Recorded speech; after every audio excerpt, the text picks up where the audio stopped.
Good morning. Welcome to Life Stories. Today, as you know, we are having this talk about entrepreneurship and how you can live this process in your life through the light of Dharma. For that, we have Monkey John, who's going to be giving us light about the Dharma experience. And in this side, I'm Farid Cortez. I've been an entrepreneur for around 9 years. I've been into startups. So we want to have this discussion about like how you can balance your life, your spiritual growth and your business pursuit, and to have it in the same basket, if you like. For that purpose, we've been asking our community on Facebook and some other social media, such as LinkedIn, about questions, about like what kind of topics they would like to develop in this context. So we have a list of questions, we have 4 topics, we have 4 essentials that will help us to become future entrepreneurs. Or if you are already on the pathway, this is going to be the time to develop these first with a more conscious aware. So welcome to our talk. I hope you enjoy. If you have questions or something pops up into your mind, you can please write on the fan page. We will be looking at your questions and trying to answer them as soon as possible. Okay. Yes, so hello Farid and welcome. Thank you very much for being, actually I'm supposed to be the guest, but since I've been with this program a lot, so yeah, thank you very much to be our guest, to be an interviewer. Thank right. you. So I think we're going to wait a few more minutes so that, Okay. because some people will be arriving. And again, if you have any questions, you can ask them in advance. And also, if you feel that this talk could be useful for your friends, for people that you care about, you can share this video, and maybe you can click like, you can share a video, so that they can have a chance to also listen to these topics as well. So, and how many times have you been to Thailand, Farid? Well, this is my second time. The first time was 3 years ago, actually.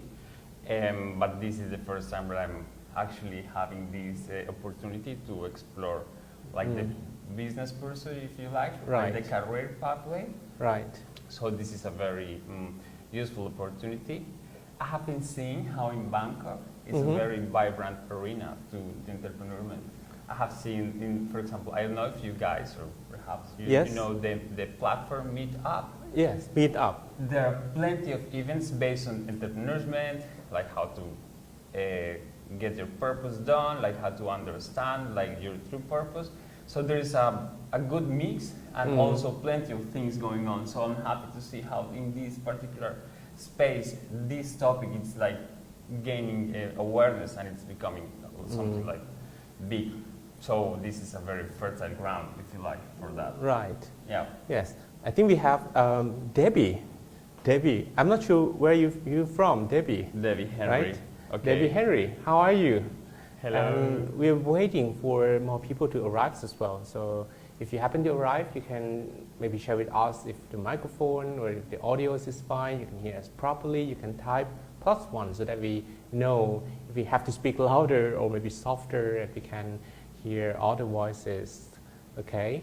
So what is the challenges these days? You know, because I'm a monk. I'm not been into the world of entrepreneurship for many years. So. Well, this is very interesting because I let's say I launched this question into my personal community in my Facebook profile, and finding out that actually people have a lot of questions, and so it's very happy, right? Like to see how people really are concerned about these things, and perhaps they are looking for guidance somehow, like, but not in a business set, but more in a mindful set. So mindful they have, set. like in the like I think they have like good coaches when it comes to business, but when it comes to like how to clarify your mind and how to stay focused and on purpose, this is when these kind of talks can be beneficial, because the questions that I received were more like from this kind of side. So for example, My friend Cristina, if you are there. Christina, Cristina from which country? from Colombia. From Colombia. Yeah, yeah, yeah. Mucho gusto, Christina. So she asked me like, how can you maintain the balance when the time comes to set the times that you work? Because when you are an entrepreneur, you need to work a lot. So how can you set the limits when you are working and resting, and like how can you balance like these kind of times, like time management Right. from your perspective? How do you talk about that? I think people have clocks, right? So they can just follow clocks. For example, maybe at 7 p.m., then they can leave and go back home.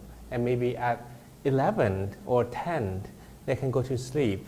Is it easier just to follow clocks these days? Or what will be challenges if they don't follow the time on their clock, right? Yeah, I think somehow, perhaps what we need to develop is, let's have some kind of mental boxes, if you like.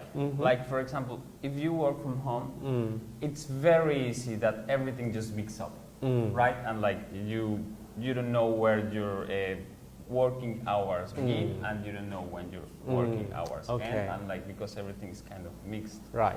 So I think in this sense, somehow, like we want to develop is like, how can you manage yourself in your mind to say, okay, I'm going to work from this to here, and then I'm going to stop, and then I'm going to have another session of work. Like how can you like trick your mind, right, in order to make this happen, because we lose the focus a lot on that. I think it begins with planning, because normally people, they don't know what they have to begin with. So if we have proper planning from the beginning, it would be easier just to see how much time that we have in order to finish a job. So let's say that you're going to maybe build a firm, maybe a new company. That is going to be a lot of work. You have a dream, and the dreams that you have is not going to be possible if you don't put enough effort. So that's 2 steps. We're going to talk about these 2 steps as well. Actually, 4 steps, right? But usually people, they jump right to their dream without proper planning. So they don't actually sacrifice time. They said that you need to at least spend 80% of the time you have in order to prepare before you use 20% to execute your job. So if you don't have the proper planning, you're going to face difficulties that you are running out of time. You don't know what to begin, you don't know when to finish, you don't know how many people you need for help, because eventually you can't work on everything alone. You need to have a team. But to calculate how many people you need for your team is not going to be possible at all if you didn't plan in advance. So it has to begin with planning. And you need to carefully maybe find a mentor, find someone who can help you with the planning and see everything, not with the, like dreamy eyes that, okay, this is going to be possible, this is going to be all right, this is going to be fine. But eventually we have to see everything in the realistic perspective so that we know, okay, there are going to be these problems ahead, there are going to be a lot of preparations, things to deal with. Okay, I think that this will be very useful to put us on track about like the topic, the title of the topic, which is 4 essentials. So I think perhaps we have like how to write. Do you think we should like write it down? The first one was commitment. And this is very related towards what you were saying. The second one was right effort.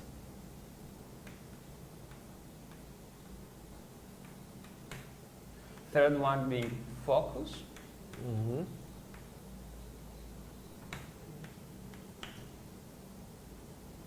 And the fourth one, being observant, right? observant, yeah, exactly. Thank you so much. Observant, yeah. Observant. Right. So, yeah, you were going to say something? Yes. Actually, in order to be successful in our life, then of course we have to begin with believing in our dreams. Because if someone said to me, okay, I'm going to start a new job, I'm going to start a new business, I will ask them one simple question: how many percent do you believe that this dream is going to be super successful? So if the answer was maybe 20%, maybe 50%, or maybe 100%, that is still not enough. So you need to really believe, maybe 200%, so that you can really advocate on what you've been doing. You can tell people around the world that this is it. And if it doesn't go this way, it's not going to be all right, or this is going to be the best of its kind. So I think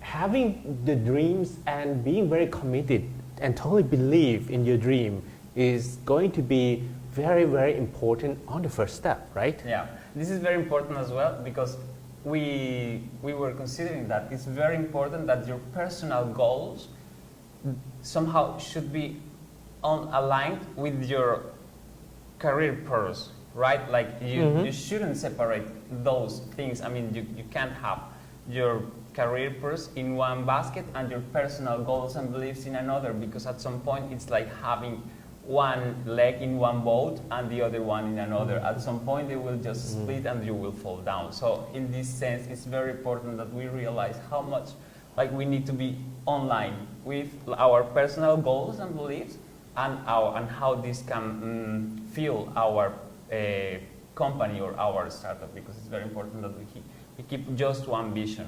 So in this sense, the sense of commitment, it's fueled by this kind of alignment. So it's very important if you're going to start a company, or if you are already there and perhaps are beginning to make some changes, or kind of in a doubt or something, it's very important to keep this in mind, to be able to have in the same basket your personal goals, beliefs and ethics, and in the same place your goals as an entrepreneur.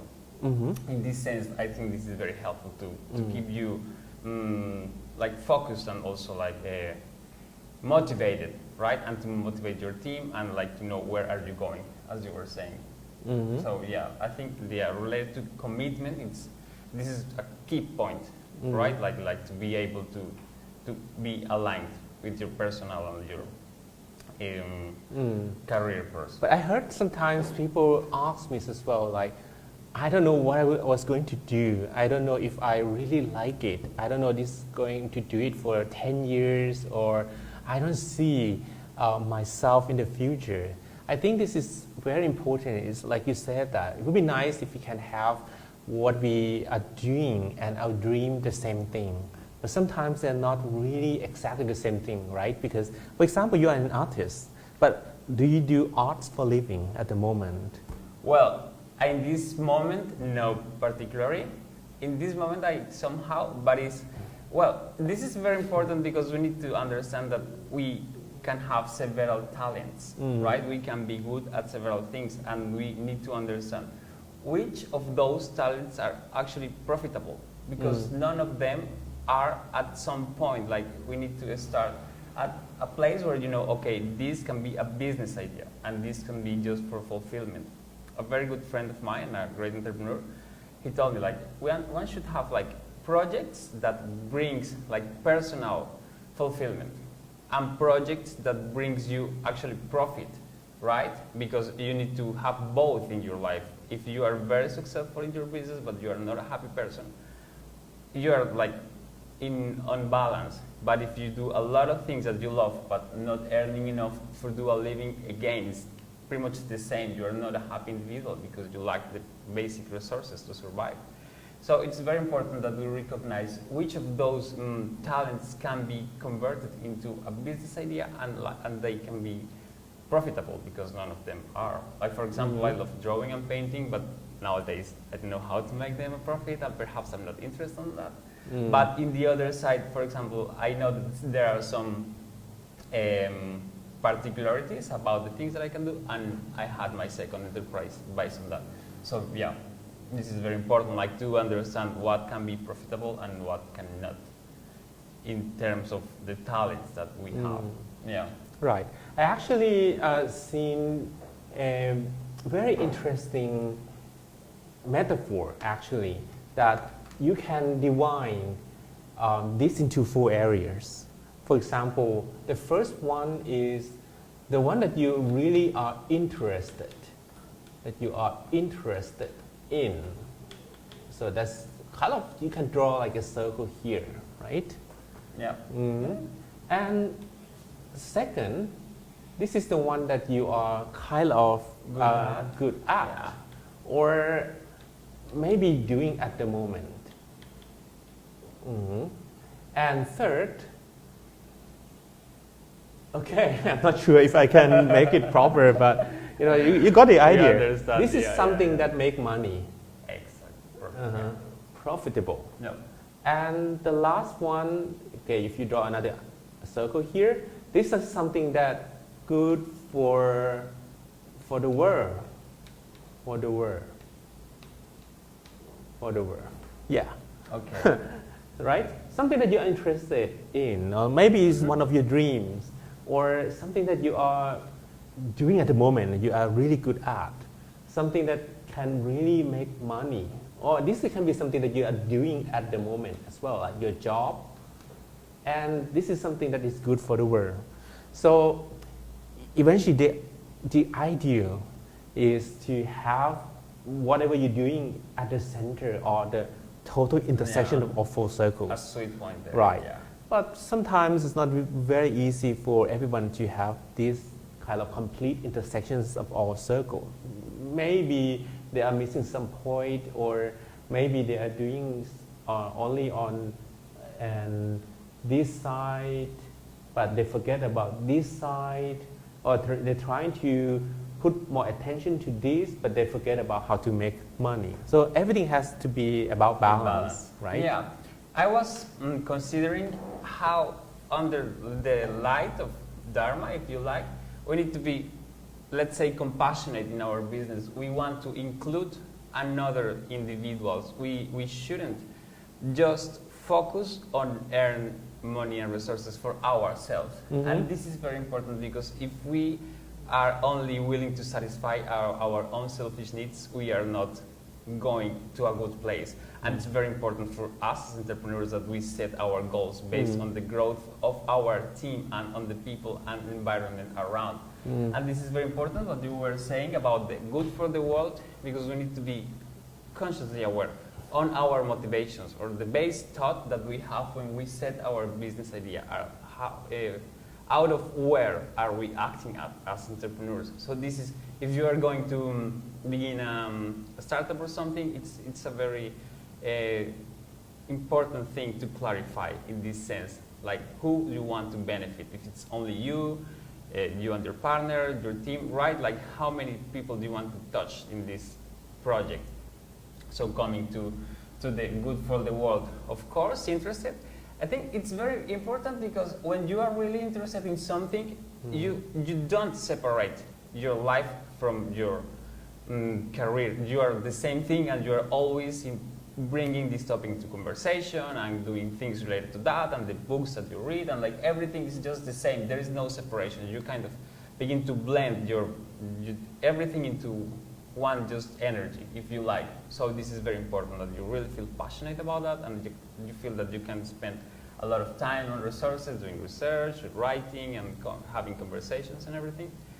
And like we have, of course, well, talent. In this case, for me as an artist, for example, it's important that you are talented, but you shouldn't be super talented at the beginning. You can always build up like your skills, and there is something that you can learn how to do it. And like if it's profitable or not, it's very important, because otherwise it's just a hobby, right? This is the difference between a hobby and a startup. You need to make profit out of that. But in this context, because we are like, this is kind of, we want to bring it to the light of Dharma, we need to be compassionate and we want to benefit some other beings in this context, right? Okay, we have some questions, right? Yeah. What is the So, questions? We have here, we have Debbie from Australia, Bonley, Nia Madrigal, Tatula Trickster, and we have a question from our team. How to balance between commitment and being observant? Because sometimes commitment is also confused with attachment. When is the point where you should say, I will not do this anymore, I will start doing something else? Like, we can think this is, how can we manage, like, let's say disappointment, or like, how can we manage failure? And at what point you should say, okay, this is enough, like, I really need to be doing something else, right? I think, well, from my perspective, and we can, of course, open it, I think intuition in this case is very important, because at some point, you just, okay, you know that you are committed, that the thing is going to happen, you have your business plan, you have your strategy, you have your team, and if definitely it's not going, you need to be very sincere with you, and you say, this is not going anywhere. But that is a feeling, like you need to feel that this is not going anywhere, and this is like not a very mental knowledge. This is more related to your intuition, and like in this case, meditation and mindfulness helps you a lot because it kind of clarifies your mind. What do you consider about like this thin line between obsession and commitment? Maybe I have to draw and give the steps again. There are like 4 steps. First is to follow your passion and being kind of committed to your passions. Commitment. Second is you have to put your effort and you have to persevere in what you're doing. And third, that you have to focus and being very mindful of what you're doing. And the last one is to be very observant. So the questions that you asked me is how to find the balance between kind of these 3 and also this one, right? Because basically, if we keep pushing everything forward, the more we push, the more we try, the more we kind of spend more energy into something that we've been doing, the likely is going to be successful, unless you are kind of fooling yourself in a way. Because I think I saw in some statistics that these days only about 30% or maybe even less of startups or enterprises are going to be successful. So it means that 70% after maybe 5 years or maybe 10 years, they're going to be out of the business, maybe doing well on the very first year, but later on they're not going to compete anymore. Why? That's because they lack this thing. They are not able to understand that things are changing. Markets are changing. Wow, now I can say markets as a monk. That's pretty cool, huh? Like the competitors are changing. There are new competitors all the time. So maybe on the very first day, you could be the best. But after 2 years with competitors, the markets are changing, advancement of new technology, we have to come to accepting that maybe if we're doing the same thing, it's not going to work anymore. Yeah. So being observant will help us to redo everything again. It's like you are taking yourself out of the box and take a look at the whole situation with fresh eyes, with no bias, with no pride. Because, like I came from IT company, and especially my PhD was about telecommunication. So we have a very classical example of a phone that is called BlackBerry. Yeah. So I think 10 years ago, people, they know BlackBerry. Everyone was using BlackBerry Yeah. for things, for sending messages. So maybe 10 years ago, it would be very hard to imagine how this company is going to be very out of business.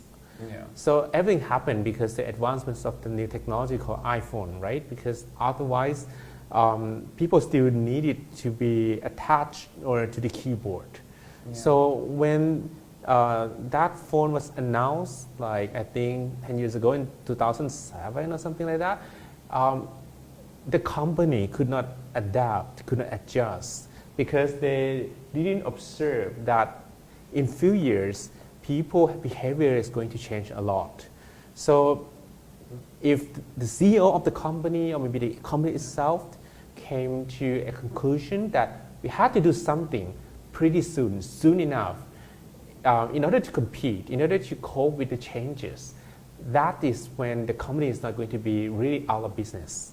So being observant is really, really important in order to keep us back and not to fool ourselves, to see everything with fresh eyes, and also to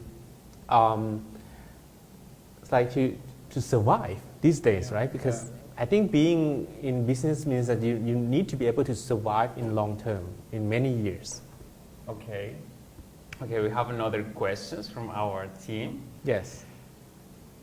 What is the importance of risk-taking abilities of entrepreneurs? And I think this is very important because you need to know how much are you willing to risk, right? In terms Yes. of budget, time, like if you have savings or like if you have like resources in any like particular case.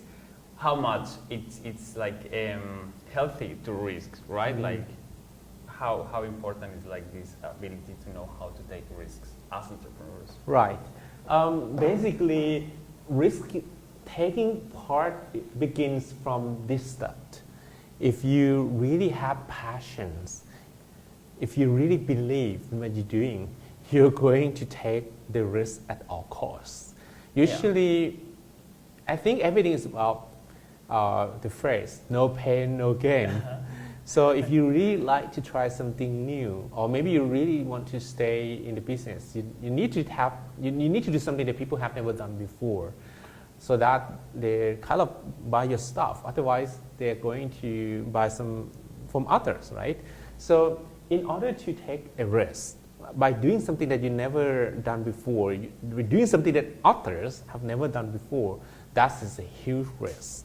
You're going to keep telling people this is good, and they don't believe you because maybe they are used to their old habits, of doing the same thing for many years. For example, if like the example that I just gave, with the BlackBerry and iPhone, people was using keyboards. So one day, if you're going to tell people that a phone without keyboard is going to be great, you have to be really, really believe in your dreams.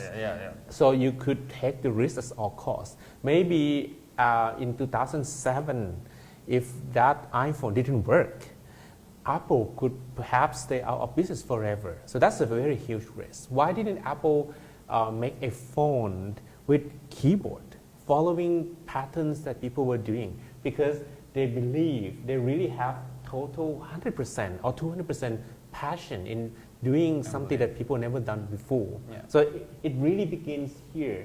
So I would say that it's not like 100% risk, but it's 200%. Because it will cost perhaps your life and your future and everything. But if you really believe, one person that I think recently we heard his name a lot, Elon Musk, for example, he totally believed that one day electrical car is going to take over the markets, right? People are paying more attention because we know the environment is something that we have to take care of. And with food energy, with the very outdated technology in energy, that is going to hurt the environment. So he was kind of advocating and maybe cutting the price of the car, and he was betting everything on how this is going to work. And we have witnessed it. Like these days, people are using more and more eco cars and also electrical cars, and that is how you when you have 200% or more Yeah. than, at least more than 100% believe that your dream is going to work, that is when you're going to put your all and to persevere more. Some people ask me, okay, are these kind of separated steps? No, they are the same. So when you have more passion, for example, 200% passion or 200% belief, you're going to persevere more, and that's automatic. It's not like, okay, you have 200% belief and you're going to be lazy. That's not going to happen. You are lazy because you don't totally believe in what you're doing.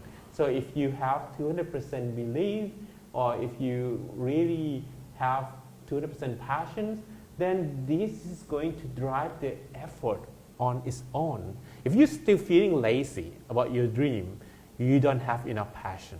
Yeah, I think we can begin to step on the second topic, but this is very important because, for example, George Lucas, like, I don't know how many times the original script Star Wars was rejected. Star Wars, yeah. Rejected by like huge time, rejected like several times, like dozens, hundreds of times, until he finally found like the producer who said, okay, we are gonna do this movie, and now it's Star Wars. So yeah, in this case, you need to be very, like, 200% like committed and like believe totally in your idea. Yes. Like no matter what. No matter what. No matter what. Yeah. No matter people keep you say to you failure, Yeah. your failure is not going to work. One athlete that I remember, he's actually my big hero before I became a monk, Michael Jordan. Before he was drafted in the NBA, people kept telling him, maybe even his coach during high school, that he could not play basketball. But he didn't believe that. He believed that if he really want to play, if he really believed, it begins here.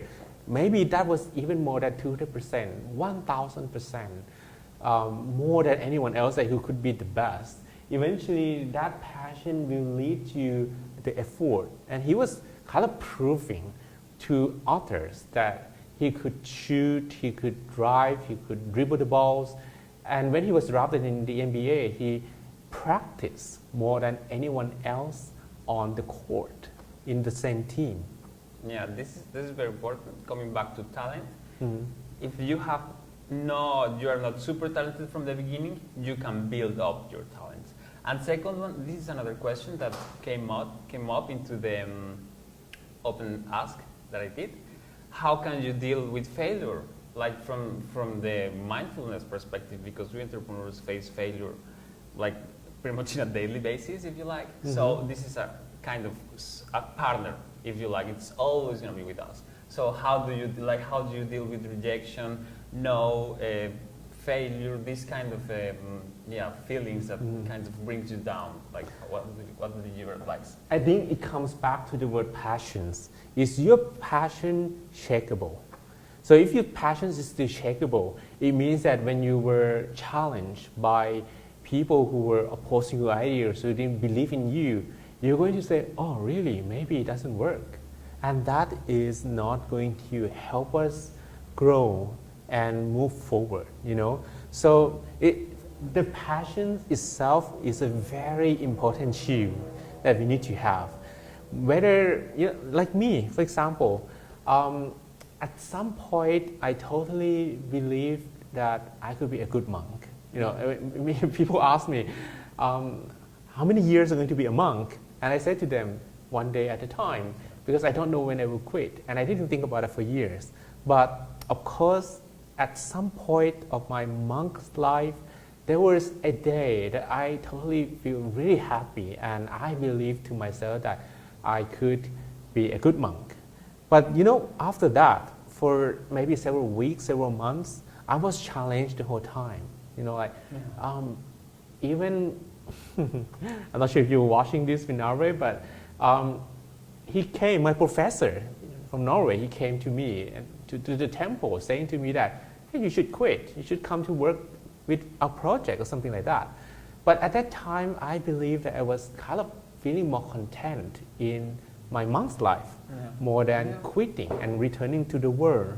So that is going to be a defense to prevent me from feeling problems or from being afraid of the failure so much. But failures or problems, they are part of entrepreneurship. They're parts of doing everything. Yeah. So we have to accept that no matter what we do, we're going to face all the problems, all the failures anyway. And to exercise here, being able to focus and being observant, this is going to help you to overcome more problems or new challenges that you probably didn't think about it before. But of course, if you have experience, those who are not experienced, their preparation is not going to be as good as those who are experienced. If you are experienced, your preparation is going to reduce, I think, or I believe, more than 80% of your problems already. So find a good mentor if you really, really new. If you are on maybe just 20s or less than 20s, I think you should still consider waiting for a while. But if you are in your 20s or maybe early 30s and you're very new to what you're doing, you have to find people to make you feel confident that it's going to work. Okay. Yeah, this is kind of important. I was reading that we perhaps need to have a business mentor and a personal coach, like in order to know how to do it in the business and like to know how to deal with things, like with this that we are talking about now. So it's very important. So our second essential was right effort, right? Yes. I think that I was reading, like the right effort is related to taking away like these emotions or state of minds that we don't want, such as anger, greedy, by generating compassion and be open to the rest of, like in the Dharma, from the Dharma, like what do we call right effort? The word right effort here could be seen from two perspectives. For example, the first perspective is about business. So you need to, you need to totally believe in what you're doing more than 200%, and the effort is going to be driven on its own. If you don't actually believe in what you're doing, you're going to be lazy, you're going to keep postponing. So whenever you feel that you are lazy, you don't have enough passion in what you are doing. You have enough passions, start doing it. And every day you started to feel that you are dreaming about it. You are thinking about doing it the whole time. You're doing it the whole time. So that's about the right effort. But of course, the right effort should be together with what they call livelihood. And this is from the Noble Eightfold Path. Exactly. That one is about how we can choose the livelihood so that doesn't hurt our own mind. Because usually doing everything in the world will always result in good karmas and negative karmas. There is no clean job totally in the world. Sometimes in some businesses people lie. Sometimes people take advantages by destroying their competitors, right? So if you actually care not only about yourself, but you have compassion, that is going to help you to stay competitive. Even you are accepting that are competitors. So there is one quote, I'm not sure if that is from Jack Ma or from any entrepreneur, say that they're not fearing about competitors. Because if you have competitors, it means that you have someone that will help you grow even higher than the state that you are. Because sometimes if we don't have any competitors at all, we are not looking at anyone around us. But once you have competitors, you have someone that could be your stepping stones, so that you can always stay at the top. So it's not about destroying your competitor. It's not about framing them or taking advantages of them. But it's like everyone is helping each other to be the best in their area. And that is the right effort. So the right effort should not kind of add more negative karma to whatever you're doing. This is very important. And only add positive karma. So you are feeling happy and you are feeling positive and you are having more friends. And if you're doing businesses and after 20 years you found that you have a lot of enemies, So maybe you have doing something wrong, especially with the right effort regarding the noble effort part. Exactly. That you keep destroying others, you keep saying something bad about them, and you don't even consider them as friends. And this is very important. It's like sports, you know. If you are only one team in a league and you have no one to compete with, like Colombia, if you are only one team in the World Cup, it's not going to be a match, right? It's not going to be fun. But if you consider, other teams like Brazil, Argentina, Colombia, and all the rest, I mentioned only Latin American teams, actually, you're not going to hurt them. You're not going to, think that if I tackle them so hard so that they're forward, their legs are broken, and they can't compete, they can't play in the game. That is something people will feel very regretful later on. You know, once they did it, maybe just for the result, but that's not good. Once the match is over, this guy is still not being able to. Yeah. So we have a good question related to this by Nai Mio. Please kindly explain the importance of business ethic for the entrepreneurs. I think this is related to Sheila in Buddhism, like right livelihood, what you were saying, and I think this is a very important thing to develop, a thought that must be present every time before you actually are going to start your business purpose, or like when you are already there. It's very important that we keep observing if actually our business idea is going to hurt someone, or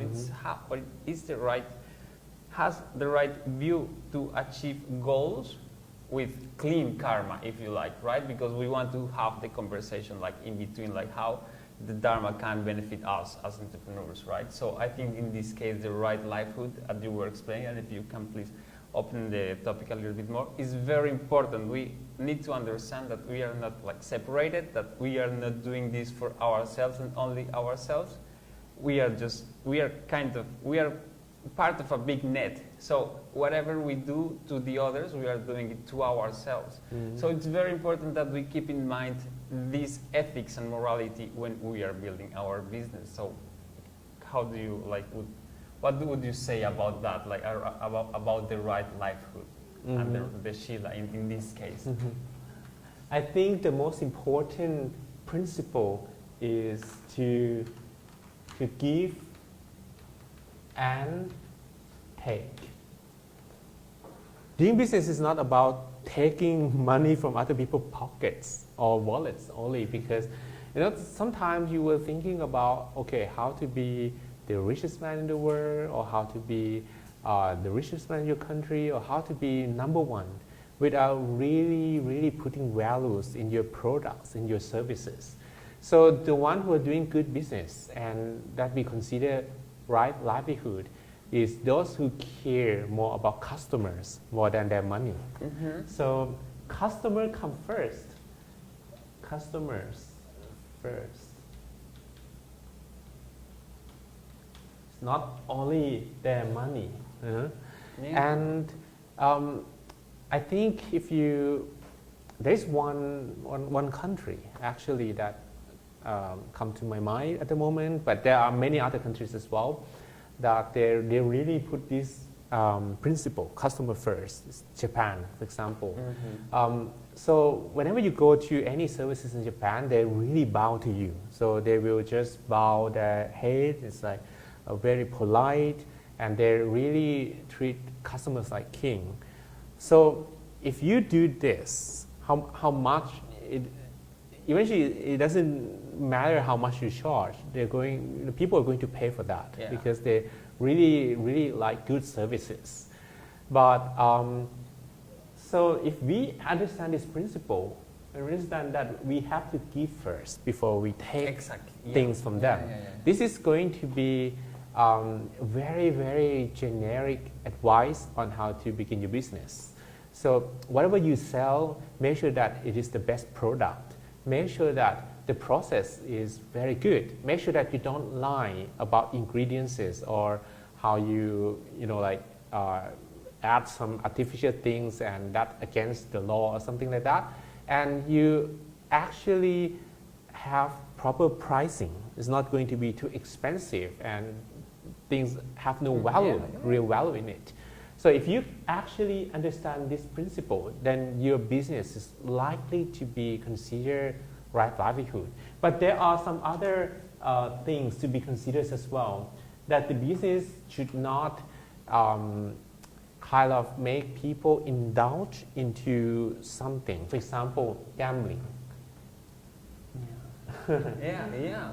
This thing is not going to be considered right livelihood at all, because eventually people who do gambling business, the only thing that they think about is to take money from others' pockets, from visitors, from their maybe customers. I don't know if they can call customers, to their wallet. So this is not going to be right livelihood. No matter how hard you're going to put it, no matter how hard you're going to do the CSR or doing some publicity, this is not going to be right livelihood. Or selling weapon.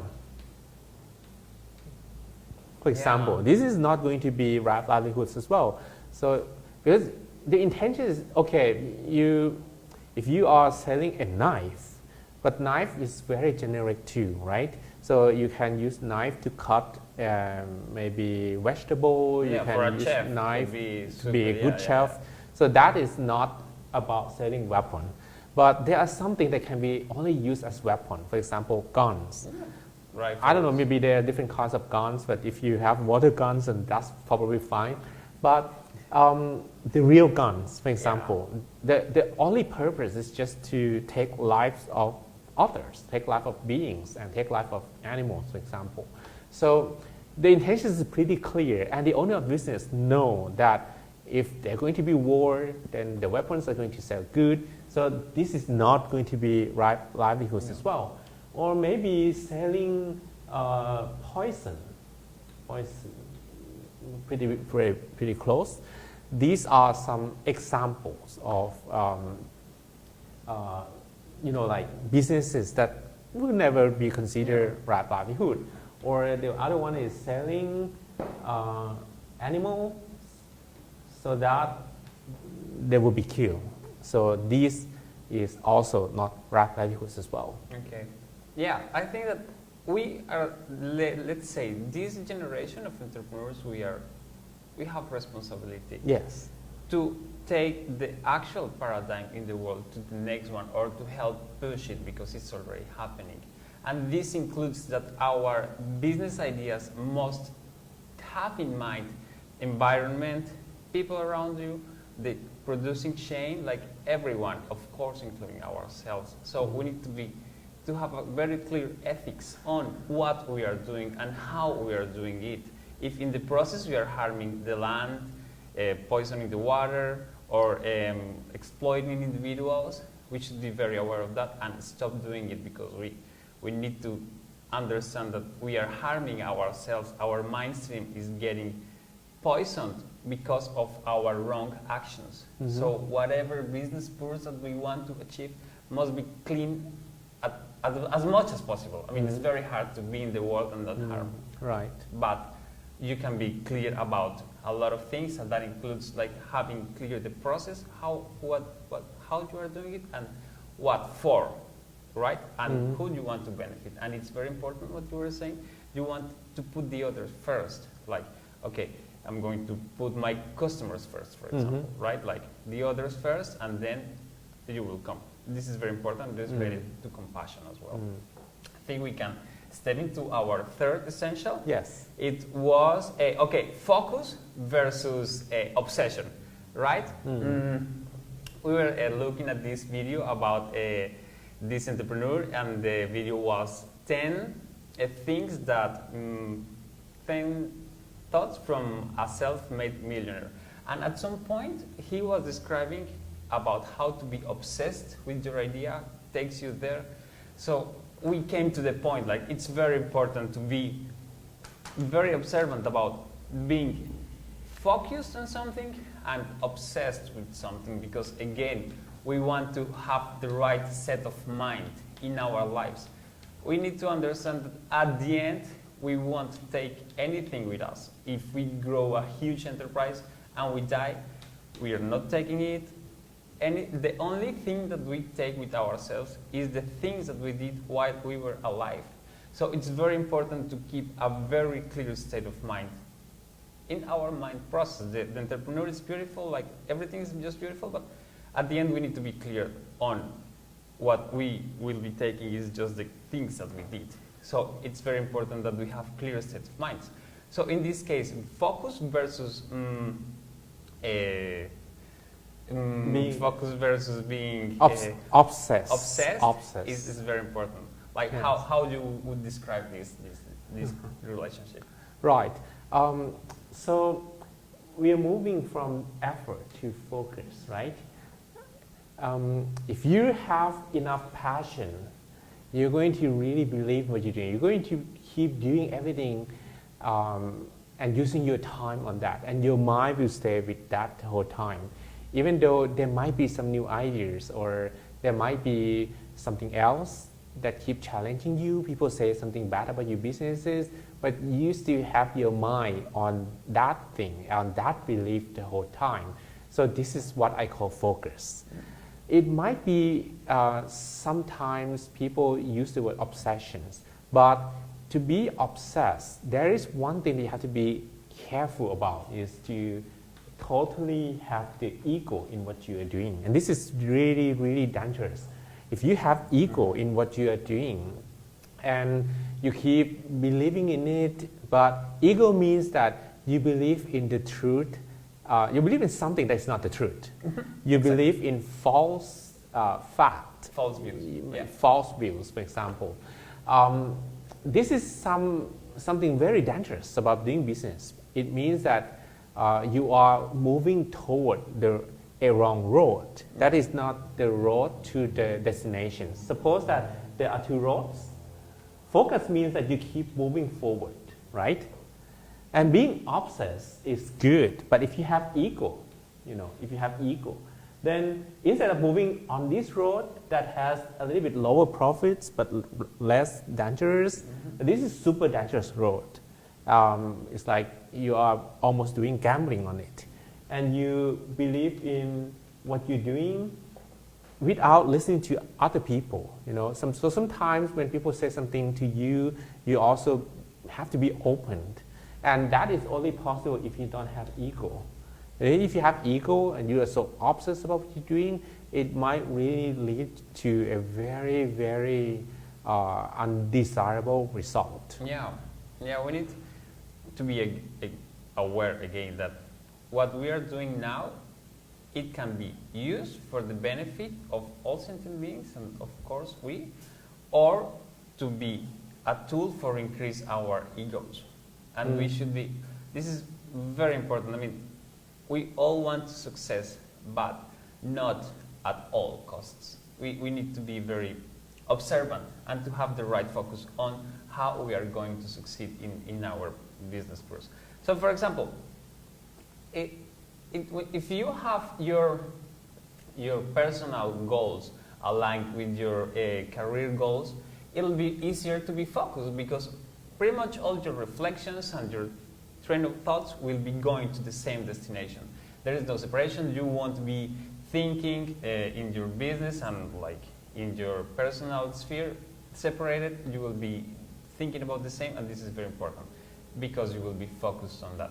So keeping focus from this side, let's say, includes that you have one and only one goal, and it's like how you can grow as an individual, and based on that growth that you want to include your career first on that growing, right? So this is very important to keep the focus. And also, I think that we as entrepreneurs sometimes have a lot of things we want to do, a lot of goals to achieve.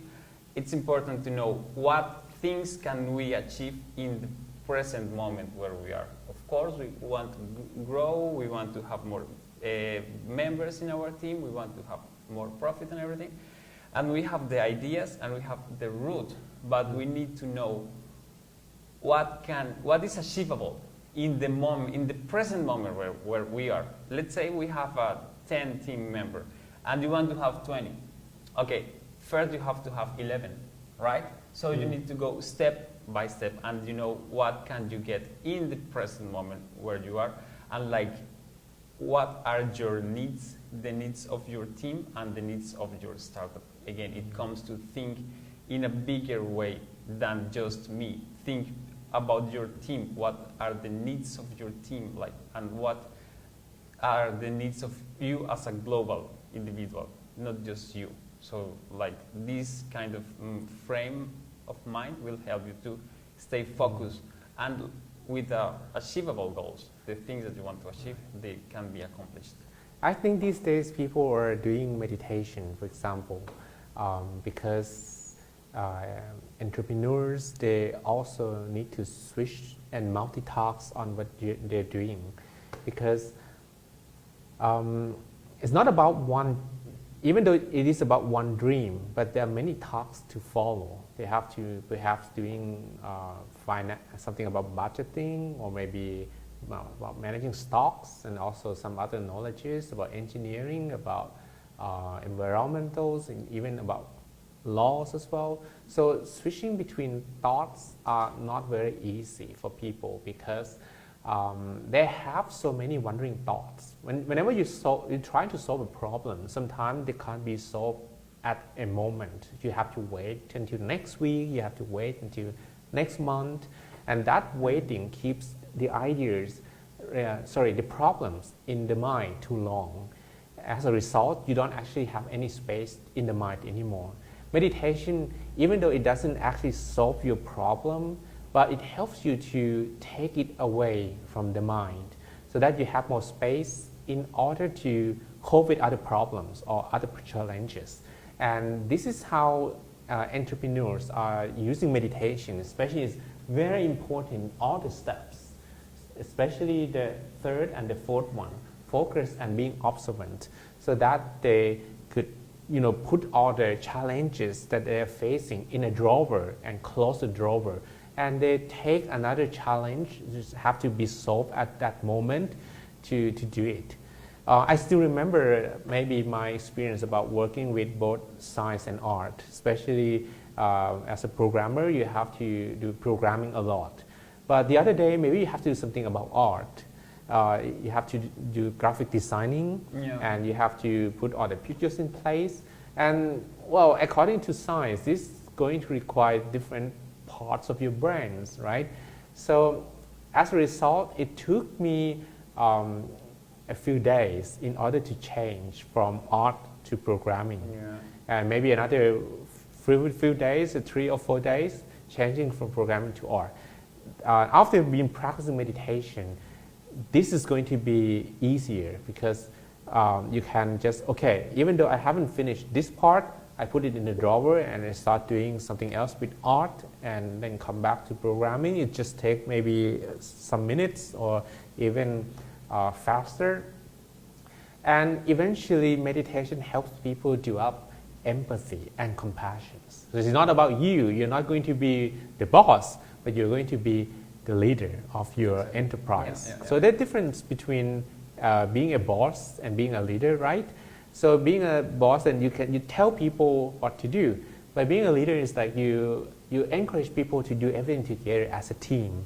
So that usually can be cultivated with meditation. It helps you to develop empathy and to be loving, to be kind, to consider other people as human beings more than your slaves. Totally. Yeah, I think this is very important, because the more empathy you build, the more people will feel that you are reliable, instead of like somehow the difference between a boss and a leader is that sometimes you fear your boss. Instead, a leader, you can like actually go and show your weakness and rely on that person, because you know that he knows the way and he will be able to tell you, okay, let's try this, let's try that, and have compassion and empathy towards you. And this is I mean, very useful skill when you are going to build your team, because you need to generate a lot of confidence, and like you need to be able to be transparent and generate that feeling into your team, that everybody can just express whatever they are feeling or the thoughts that they have, even though if they are like showing some weakness, they will be like sustained, and you are going to hold the space based on trust and confidence. So this is very important, like to have this ability to build empathy. So, okay, about focus and obsession, right? So we want to keep things in the good track. So we can jump to be observant, like from the light of Dharma. What it means to be observant? What is this thing that we need to be observant of? What we want to observe? Very simple. To be able to find solutions to all the challenges, all the problems that we are dealing with. Because eventually, there are always two kinds of problems. The problems that you can solve and the problems that you cannot. So that observation will help you to identify first, is this the problem that you can solve, or if this is the problem that you cannot. For the problems that you cannot solve, just let it go from the mind for good, right? Because otherwise you keep thinking about something that's not supposed to be in your mind at all, and this is not good. So whenever you have problems that you cannot solve, let it go and move on. You can use energy and effort into solving any problems. You actually have to keep and shouldering that kind of problems the whole time. But the problems that you can solve, how to find the solution. This is also very important. So sometimes finding a solution doesn't mean that you have to stay in the problem. So the best way is just to get yourself out of the problem. That's how meditation helps a lot. Because sometimes we were having troubles in the mind, and we felt like it's not going to be possible to solve them at all, and it felt so bad. And after you just have a good sleep, and the next morning you kind of wake up with the total change of your perspective, and you think that, oh, last night I thought problem was not going to be possible to solve, but you wake up with the idea, with the belief that it could be solved. And this is how, when your mind is clear, you're going to take a look at things from different angles, from different perspectives, and that sometimes lies the answers. It's like when you have problems sometimes and you ask your friends, and they just say that, oh, why don't you do it like this? And you thought to yourself, oh, I haven't thought about that before. That's because you always be kind of challenged with the problem without being able to turn it around, looking at different perspectives and so on. So that is how meditation and also being observant will help us to first solve the problems. Second, accept and let go that some problems cannot be solved. And third, use your energy for something else that are more critical for your business. I think this is very related to creativity and also the state of mind how we deal with problems. It comes into my mind the Archimedes. He solved the problem of mass versus volume. He was given a task by the king by that time. He was given a crown, and the king wanted to know if the crown was actually 100% gold. But that time they didn't have the equations, like the proper solve. He was overthinking, obsessed with that, not being able to find the solution. And by what time, that night, his wife offered just a bath. And he just relaxed and went into the bath. And when he came into the tube, he found the solution, because the water was pumping out of the tube because of his own volume and mass. So he kind of had the solution, but only when he stopped overthinking about that. So when we want to solve a problem, the very rational thinking and overthinking probably won't get to the best solution. And it's very important that we generate this clear state of mind.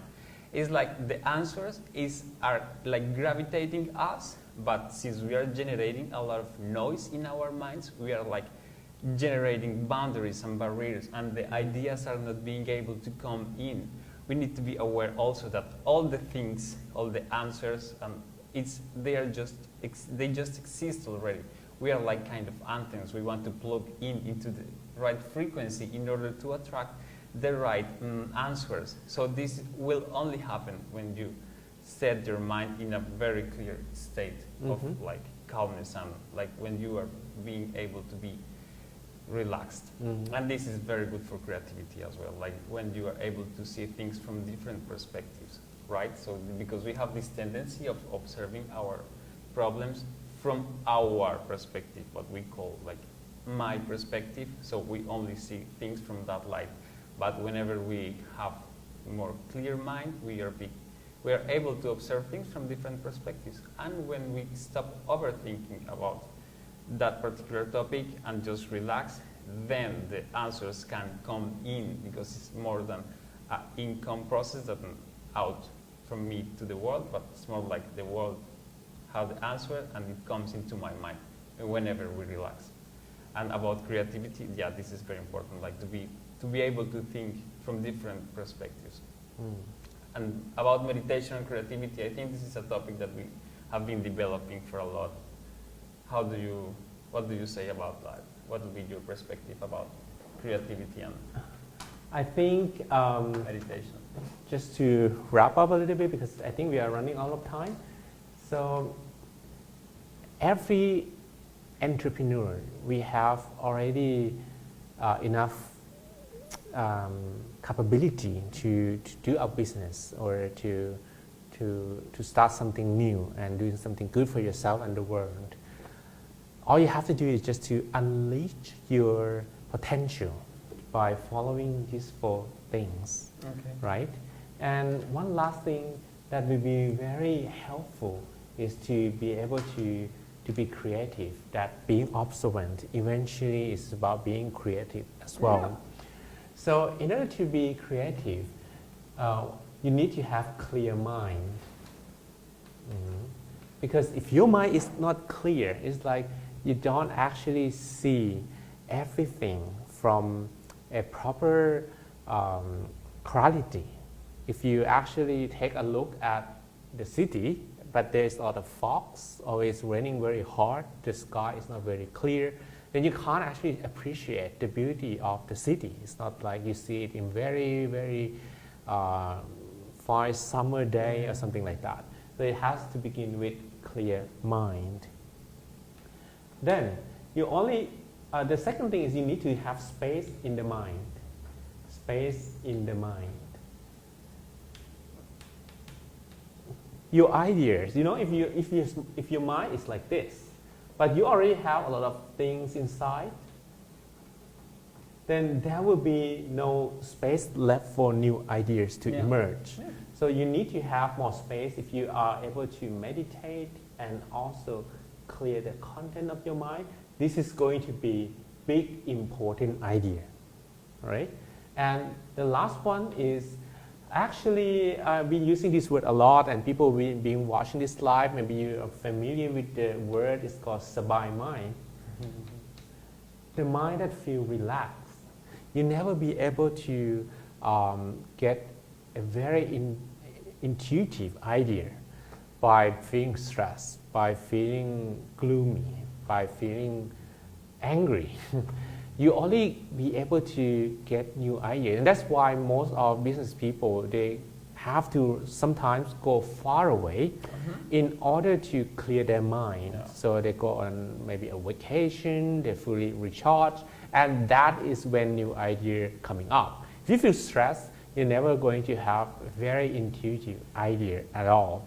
So this is how meditation helps you to be more creative. First, meditation helps clear your mind. Of course, if you have a lot of contamination in the mind, when you meditate, it's all gone. Second, you have space in the mind as well, because all the other ideas are putting into drawers, and you have a lot of space in order to execute better idea.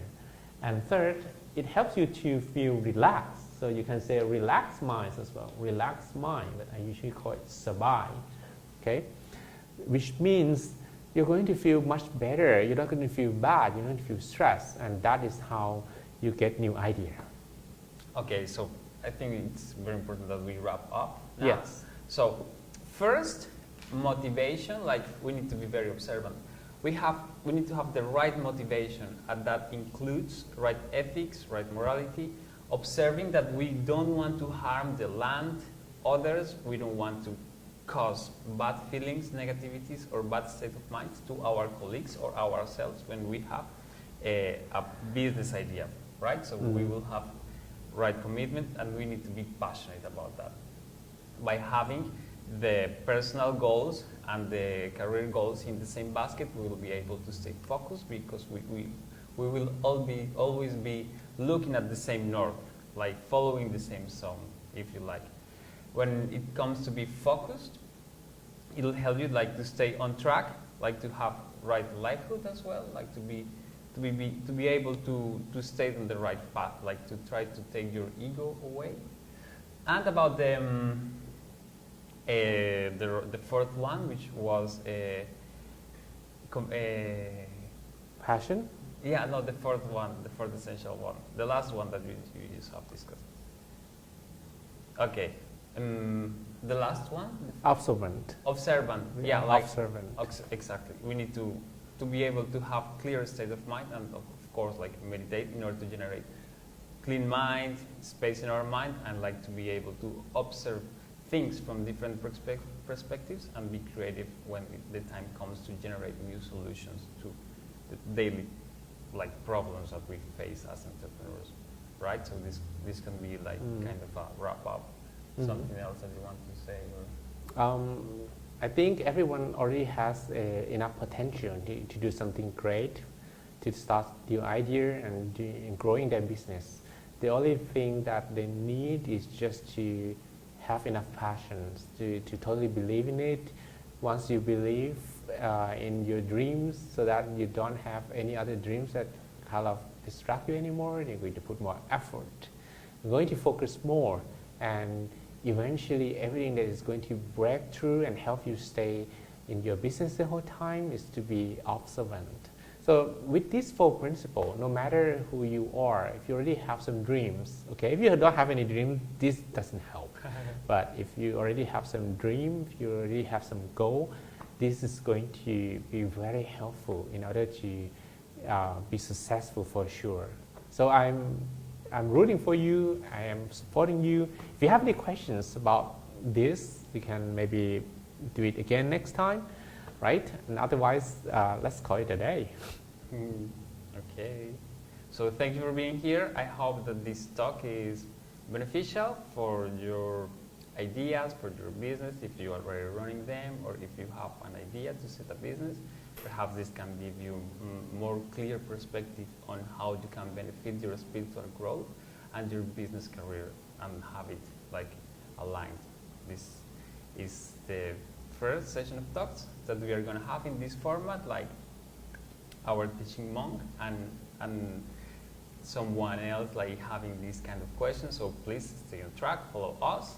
And if you have any questions regarding this topic, doesn't matter that the conversation is over, we are super willing to resolve them anytime. So please stay in touch. And if you are in maybe Bangkok area or maybe in Thailand, we are going to have a chance to meet each other, right? Yeah, we're we're something going to be about here for 3 months. So yeah, you can, if you have ideas that you want to generate a talk or develop some topic, we can set up the space and generate like the right community in order to explore those topics, right? Okay. Okay. All right. So See you until next next time, if you think that this is going to be useful, you can also help share with your friends. And well, until next time, Next time. peace in, peace out. Bye.